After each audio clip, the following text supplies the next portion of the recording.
లంచం తీసుకుంటూ పట్టుబడ్డ అవినీతి తహసీల్దార్ ఈరోజు అంటే 16/4/2025 సాయంత్రం సుమారు 16 గంటల 15 నిమిషాల సమయంలో ఎం సుజన్ కుమార్ తహసీల్దార్ మడ్డిపాడు మండలం ప్రకాశం జిల్లా శ్రీ కొప్పోలు అంకమ్మరావు గ్రామ రెవెన్యూ అధికారి విఆర్ఓ దొడ్డవరం వీడు మడ్డిపాడు మండలం ప్రకాశం జిల్లా వీరు అధికారులు వారి అధికారిక పనిని పూర్తి చేసిన తర్వాత ఫిర్యాదుదారుడైన వలెపు అంకమ్మరావు నుండి 90,000 రూపాయల ముడుపు మొత్తాన్ని మరలా డిమాండ్ చేసి తీసుకుంటున్న సమయంలో రెడీ హ్యాండెడ్గా పట్టుబడ్డారు.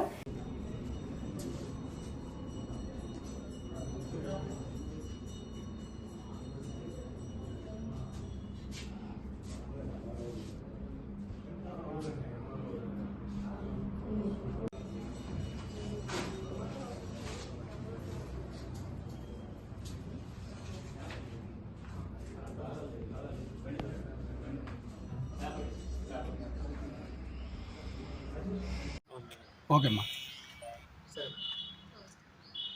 ఈరోజు మాకు వచ్చిన కంప్లైంట్ మేరకు ఈరోజు ఎంఆర్ఓ మద్దిపాడు మరియు విఆర్ఓ దొడ్డవరం వాళ్ళపైన రైడ్ చేయడం జరిగిందండి. కంప్లైంట్ యొక్క వైఫ్ చనిపోయారు. సో కంప్లైంట్ యొక్క వైఫ్ వాళ్ళ యొక్క late registration of entry proceeding issue చేయడానికి ఎంఆర్ఓ మద్దిపాడు గారు 90,000 లంచం డిమాండ్ చేశారు.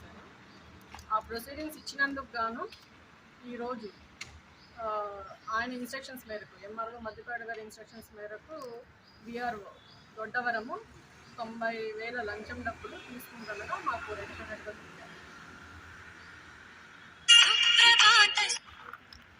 విఆర్ఓ దొరికారా లేదా ఎట్లా మేడం? మీకు దొరికింది విఆర్ఓ దొరికారు, ఎంఆర్ఓ వాయిస్ కూడా ఉందండి. సో ఇద్దరిని పట్టుకోవడం జరుగుతుంది. ఫస్ట్ మీరు క్యాచ్ చేసింది విఆర్ఓ, ఫస్ట్ క్యాచ్ చేసింది విఆర్ఓ. ఎంఆర్ఓ గారి ఇన్స్ట్రక్షన్స్ మేరకు విఆర్ఓని డబ్బులు తీసుకోమన్నారండి. ఈ విఆర్ఓ చెప్పాడా లేకపోతే ఎంఆర్ఓ గారు కంప్లైంట్ కి విఆర్ఓ గారికి ఇవ్వమన్నారు. అది తీసుకుని ఆయన అరెస్ట్ ఇద్దరిని అరెస్ట్ చేస్తారు. రేపు నెల్లూరు కోర్టులో ప్రొడ్యూస్ చేస్తారు.